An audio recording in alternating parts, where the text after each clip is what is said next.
From a girly boy to a pink fox to a full-on war god, Lancelot of Benwick certainly has no fixed appearance, just like the prophecy says. Hi guys, welcome to the anime underworld. I wanted to do a new potential video because, as I found out, the last one I did reached over 1,000 views, which is good for a starter like me, and I thank you guys for the interest. In this, we'll be talking about the most OP member of the Four Knights of the Apocalypse and how he could get stronger. Not much, but just a little bit more for what's going to be coming up in the future. Before we get into what Lancelot could be in the future, let's talk about what our boy is doing right now. If you want more videos like this, like, subscribe, share, and comment on what anime could be up for next time. Lancelot is certainly a very important figure in Arthurian legends, probably third when you compare it to Merlin and the king himself, Arthur Pendragon.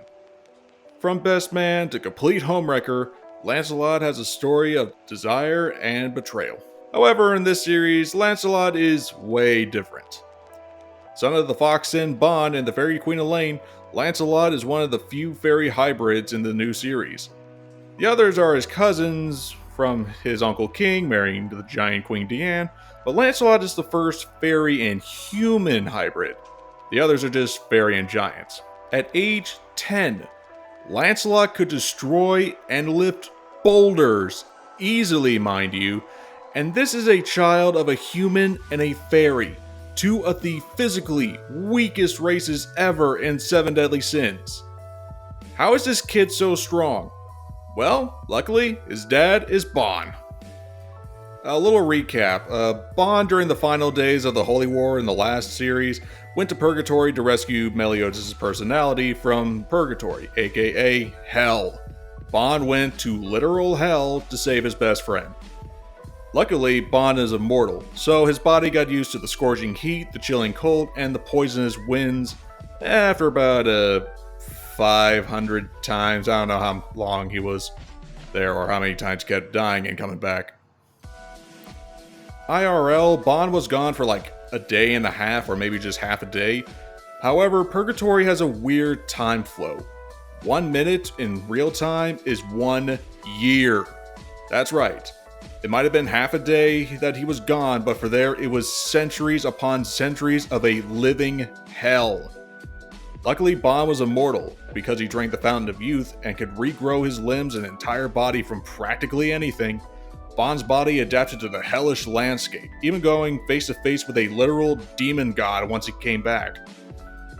For example, one attack from the Demon King leveled Camelot to the complete ground, destroying anything. Yet Bond was like, hey, this is a pretty cute breeze. Yeah, Bond got that strong after coming back after half a day. Granted, for him, that was centuries. Bond is now what I call a Purgatory human, because his entire body is adapted to the environment of Purgatory just like the natural creatures. So anything hellish that would kill a man in a year, or maybe even 5 minutes, is nothing to him. And that clearly shows in Lancelot now when he was at age 10. Lancelot might be just as fast, just as strong, and just as snarky as his old man, but he has clearly inherited a lot of traits from his own mom, and not just the blonde hair. Being half fairy, Lancelot can read minds and shapeshift. Those two sound simple, but Lancelot takes it many steps farther. Not only can Lancelot read people's minds and emotions, but if he delves into one's mind deep enough, he can copy and mimic someone's fighting style just by seeing the memories. You put Lancelot in a karate tournament, he's going to be winning a black belt in like 5 minutes. Despite having that little cheat code and martial arts, his transformational aspect is very top-notch, even more so than a normal pure-blooded fairy. Like his Uncle King, Lancelot can also alter his appearance. For example, when we first saw him, he was taking the form of a snarky pink fox named Sin for roughly the majority of the manga so far.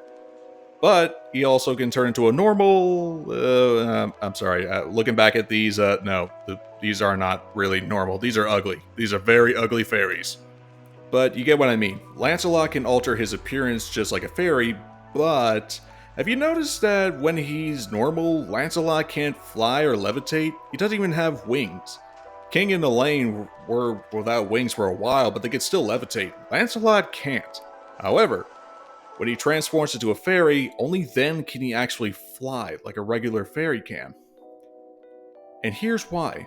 It was reported in a Q&A that Lancelot's transformation ability is top tier even more than a normal fairy. So when he transforms into a regular fairy or a giant, he will gain either the ability to fly or the immense strength, respectively. Oh, yeah, and he's got some weird OP magic that's kind of like a nuclear bomb, but we don't know the name of it, and so I'm just skipping it for now. So he's fast, he's strong like his dad, he can read minds, he can transform, and he's got an incredibly powerful magic that can nuke a city. Granted, he needs a tool for it, and let's see what else. Oh yeah, Lancelot has been officially recognized to be just as strong as one of the 7 deadly sins. This was mentioned a few times, and he's only 16. There's a reason why this kid is now one of the strongest members now of the 4 Knights of the Apocalypse, when one of them is the son of Meliodas, another one has died like 3 times and literally gets powered up by the power of friendship and belief, and the other, mind you, has freaking sunshine, the power that made Escanor, this weak little man, grow into Big Daddy Sunshine that many girls have probably been simping for. And possibly guys. Hey, yo! Sounds like there isn't much room to grow when you put it all together, right? Well, yes and no. There is actually a few ways in which this kid can get stronger than where he is now. I mean, the series has just started, and he's going to be going up against a Chaos God. So yeah, he's going to have to get stronger, because Lancelot versus Arthur was only a test. Arthur was pulling back. One of the abilities that I want to talk about first is his transformation skill. After that Q&A that I've previously mentioned, there's a reason why he has been turned into, let's see, a giant, a dragon, a goddess, a purgatory monster, or maybe a combo of it all. You want to know why? He's lazy. Yeah, it's apparently a pain in the ass for this guy just to transform into something else. Just get this kid into some sort of training arc in which he can actually perfect his transformation magic so it's not much of a hassle, and he could transform into any other race. Like, imagine if he turned into a goddess or a demon. Would he have then gained like arc or power of darkness? That remains to be seen. But for now, there is one major part of which I think Lancelot can get stronger, and that is acquiring what is called a sacred treasure.